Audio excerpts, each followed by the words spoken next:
Banking സിംപ്ലിഫൈഡിൻ്റെ ഈ എപ്പിസോഡിലേക്ക് സ്വാഗതം. സിബിൽ റിപ്പോർട്ടുമായി ബന്ധപ്പെട്ട് ചില പരാതികൾ ഉയർന്നു വരുന്നുണ്ട്. ക്രെഡിറ്റ് സ്കോർ റിപ്പോർട്ടുകൾ എന്ന് പൊതുവെ പറയും. അത് സിബിൽ മാത്രമല്ല, എക്വിഫാക്സ്, എക്സ്പീരിയൻ, CRIF, ഹൈമാർക്ക് എന്ന് തുടങ്ങുന്ന കമ്പനികളെല്ലാം തന്നെ ഇന്ത്യയിൽ ക്രെഡിറ്റ് സ്കോറുകൾ നൽകുന്ന കമ്പനികളാണ്. ഇതിൽ നേരത്തെ ഉള്ളതും വലുതുമായിട്ടുള്ള credit information company CIBIL TransUnion ആയതുകൊണ്ടാണ് അതിനെ നമ്മൾ പൊതുവെ സിബിൽ റിപ്പോർട്ടുകൾ എന്ന് പറയുന്നത്. സിബിൽ റിപ്പോർട്ടുകളുമായി ബന്ധപ്പെട്ട് പ്രധാനമായിട്ടും ഉയർന്നു വരുന്ന പരാതികൾ, ഞാൻ ഒരു സ്ഥാപനത്തിൽ നിന്നും വായ്പ എടുത്തിട്ടില്ല, ഒരു ബാങ്കിൽ നിന്നും ധനകാര്യ സ്ഥാപനങ്ങളിൽ നിന്നും ഞാൻ വായ്പ എടുത്തിട്ടില്ല, പക്ഷേ എൻ്റെ സിബിൽ റിപ്പോർട്ടിൽ ചില വായ്പകളുടെ വിവരങ്ങൾ കാണുന്നു. അല്ലെങ്കിൽ ഞാൻ വായ്പ എടുത്തിരുന്നു, പക്ഷേ ആ വായ്പ അടച്ച് അവസാനിപ്പിച്ചതാണ്, എന്നിട്ടും അതുമായിട്ട് ബന്ധപ്പെട്ട വിവരങ്ങൾ സിബിൽ റിപ്പോർട്ടിൽ തുടരുന്നുണ്ട്. അത് അവസാനിപ്പിച്ചതായിട്ട് സിബിൽ റിപ്പോർട്ടിൽ കാണിച്ചിട്ടില്ല. ചില അവസരങ്ങളിൽ ഞാൻ വായ്പ എടുത്തിരുന്നു, ഞാൻ അതിൻ്റെ തിരിച്ചടവ് തവണ തുകയെല്ലാം സമയാസമയങ്ങളിൽ ഞാൻ തിരിച്ചടച്ചിട്ടുള്ളതാണ്, എന്നിരുന്നാലും എൻ്റെ വായ്പയിൽ കുടിശ്ശിക ഉള്ളതായിട്ട് ആണ് എൻ്റെ സിവിൽ റിപ്പോർട്ടിൽ വന്നിരിക്കുന്നത്. ഇങ്ങനെയുള്ള ചില പരാതികൾ ചില സമയങ്ങളിൽ ബാങ്ക് ഇടപാടുകാരുടെ ഭാഗത്തു നിന്നും ബാങ്ക് ഇടപാടുകൾ ഇല്ലാത്ത ആളുകളുടെ ഭാഗത്തു നിന്നും പരാതികൾ ഉണ്ടാവുന്ന പതിവുണ്ട്. എന്തുകൊണ്ടാണ് ഇങ്ങനെ പരാതികൾ ഉണ്ടാവുന്നത്, അല്ലെങ്കിൽ എന്തുകൊണ്ടാണ് സിബിൽ റിപ്പോർട്ടുകളിൽ ഇങ്ങനെ ഒരു ബുദ്ധിമുട്ട് ഉണ്ടാകുന്നത്? ഒന്ന്, ബാങ്കുകളുടെയോ അല്ലെങ്കിൽ മറ്റ് ധനകാര്യ സ്ഥാപനങ്ങളുടെയോ അല്ലെങ്കിൽ ക്രെഡിറ്റ് ഇൻഫർമേഷൻ കമ്പനികളുടെയോ സാങ്കേതിക സംവിധാനത്തിലുള്ള തകരാറ് കൊണ്ടാവാം. മറ്റൊന്ന്, ഈ ഒരു വായ്പ എടുക്കുന്ന അല്ലെങ്കിൽ വായ്പ എടുത്തിട്ടുള്ള ഒരു ഇടപാടുകാരന്റെ വിവരങ്ങൾ ക്രെഡിറ്റ് ഇൻഫർമേഷൻ കമ്പനികളിലേക്ക് കൈമാറുമ്പോൾ വരുന്ന ചില മിസ്റ്റേക്കുകളാവാം, പിശകുകളാവാം, ഡാറ്റ എൻട്രിയിൽ വരുന്ന തെറ്റുകളാവാം. മറ്റൊന്ന്, ഒരു പക്ഷേ സിബിൽ ഇൻഫർമേഷൻ കമ്പനികളിൽ ഈ ഇടപാടുകാരന്റെ കാര്യങ്ങൾ കമ്പയർ ചെയ്യുമ്പോൾ, മാച്ച് ചെയ്യുമ്പോൾ വരുന്ന ചില ഓവർലാപ്പിംഗ് ആവാം. നമ്മൾ സിബിൽ റിപ്പോർട്ട് ജനറേറ്റ് ചെയ്യുന്നതും സൂക്ഷിക്കുന്നതും ഓരോ ഇടപാടുകാരുടെയും പേര്, Aadhaar card, driving licence, PAN, passport, അങ്ങനെയൊക്കെയുള്ള രേഖകളുടെയൊക്കെ അടിസ്ഥാനത്തിലാണ്. പിൻകോഡ്, അഡ്രസ് മുതലായിട്ടുള്ള രേഖകളുടെയൊക്കെ അടിസ്ഥാനത്തിലാണ്.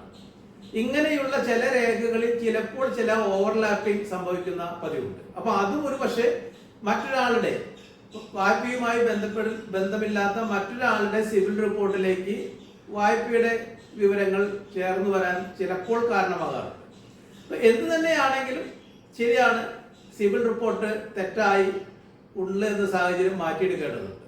പക്ഷെ ഈ കാര്യത്തിൽ ആദ്യമേ തന്നെ മനസ്സിലാക്കേണ്ട ഒരു കാര്യം, അല്ലെങ്കിൽ മനസ്സിലാക്കുന്നത് ഉചിതമായിരിക്കും, ഇത് ഒരാളുടെ സിബിൽ റിപ്പോർട്ട് മോശമാവട്ടെ എന്ന് കരുതിക്കൊണ്ട് ബാങ്കുകളോ ധനകാര്യ സ്ഥാപനങ്ങളോ ഇങ്ങനെ അദ്ദേഹത്തിന്റെ അല്ലാത്ത ഒരു വിവരങ്ങൾ സിബിൽ റിപ്പോർട്ടിൽ ചേർക്കാൻ വേണ്ടി ഇന്റൻഷനലി അല്ലെങ്കിൽ മനഃപൂർവ്വം ചെയ്യുന്നതല്ല. അങ്ങനെ സംഭവിച്ചു പോകുന്നു ചില സാഹചര്യങ്ങളിൽ. അപ്പോൾ നമ്മൾ അതിനോടുള്ള നമ്മുടെ സമീപനം ആ ഒരു ബുദ്ധിമുട്ട് മാറ്റിയെടുക്കുക എന്നുള്ള രീതിയിൽ ആവുന്നതായിരിക്കും കുറച്ചും കൂടെ ഉചിതം.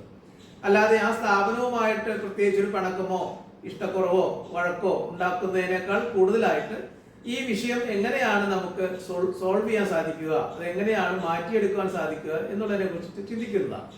വളരെ ലളിതമാണ്. ഇങ്ങനെ ഒരു ബുദ്ധിമുട്ട്, ഇങ്ങനെ ഒരു മിസ്റ്റേക്ക് ഒരാളുടെ സിബിൽ റിപ്പോർട്ടിൽ കണ്ടാൽ ഏത് സ്ഥാപനത്തിൽ നിന്നുള്ള വായ്പയുമായി ബന്ധപ്പെട്ടാണോ ഈ ഒരു ബുദ്ധിമുട്ടുള്ളത്, ആ സ്ഥാപനത്തിൽ ആദ്യമേ ഒരു പരാതി നൽകണം. പരാതി സ്ഥാപനത്തിൽ എഴുതി നൽകാം, അല്ലെങ്കിൽ സ്ഥാപനത്തിന്റെ കസ്റ്റമർ കെയറിലേക്ക് വിളിച്ചു പറയാം, ഇമെയിൽ വഴി പരാതി നൽകാം, അല്ലെങ്കിൽ സ്ഥാപനത്തിന്റെ വെബ്സൈറ്റ് വഴിയും നമുക്ക് പരാതി നൽകാം. ഇങ്ങനെ പരാതി നൽകുമ്പോൾ ഏത് റിപ്പോർട്ടിലാണോ നമ്മളുടെ വിവരങ്ങൾ തെറ്റായി കണ്ടത്, അങ്ങനെ ജനറേറ്റ് ചെയ്തിരിക്കുന്ന ആ റിപ്പോർട്ടും കൂടെ ഈ പരാതിയുടെ ഒപ്പം വെക്കുന്നത് നന്നായിരിക്കും. അങ്ങനെയെങ്കിൽ ഇതുമായിട്ട് ബന്ധപ്പെട്ട സ്ഥാപനത്തിന് ആ റിപ്പോർട്ടിലെ വിവരങ്ങൾ കണ്ടുകൊണ്ട് തന്നെ അതിനാവശ്യമായിട്ടുള്ള മാറ്റങ്ങൾ വരുത്താൻ എളുപ്പമായിരിക്കും. ഇങ്ങനെ ഒരു പരാതി നൽകിക്കഴിഞ്ഞാൽ 30 ദിവസത്തിനുള്ളിൽ ഇതിനൊരു പരിഹാരം ഉണ്ടാക്കി നൽകണം എന്നാണ് സ്ഥാപനങ്ങൾക്ക് റിസർവ് ബാങ്ക് ഓഫ് ഇന്ത്യ നൽകിയിരിക്കുന്ന നിർദ്ദേശം.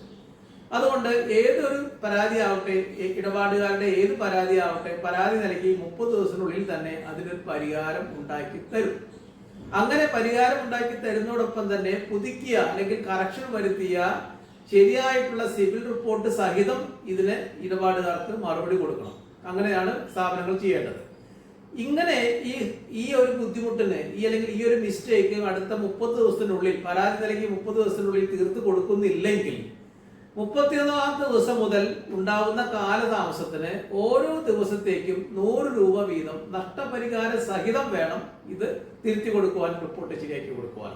ഇത് എല്ലാ സ്ഥാപനങ്ങൾക്കും, ബാങ്കുകൾക്കും ബാങ്കിതര സ്ഥാപനങ്ങൾക്കും ക്രെഡിറ്റ് ഇൻഫർമേഷൻ കമ്പനികൾക്കടക്കം റിസർവ് ബാങ്ക് ഓഫ് ഇന്ത്യ നൽകിയിരിക്കുന്ന നിർദ്ദേശമാണ്. അവരത് പാലിച്ചേ മതിയാകും.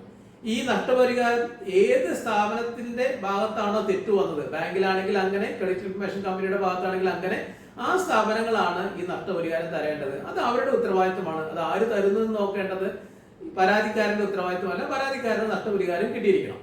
അങ്ങനെ 30 ദിവസത്തിനുള്ളിൽ സിവിൽ റിപ്പോർട്ടിൽ വരുന്ന തെറ്റുകൾ തിരുത്തുകയും ആവശ്യമുണ്ടെങ്കിൽ, കാലതാമസമുണ്ടെങ്കിൽ നഷ്ടപരിഹാര സഹിതം ആ കാര്യങ്ങൾ പരിഹരിച്ചു കൊടുക്കേണ്ടതും ഈ സ്ഥാപനങ്ങളുടെ ഉത്തരവാദിത്തമാണ്. ബാങ്കിങ് സിംപ്ലിഫൈഡിന്റെ അടുത്ത എപ്പിസോഡുമായി അടുത്ത തവണ കാണാം. Thank you very much.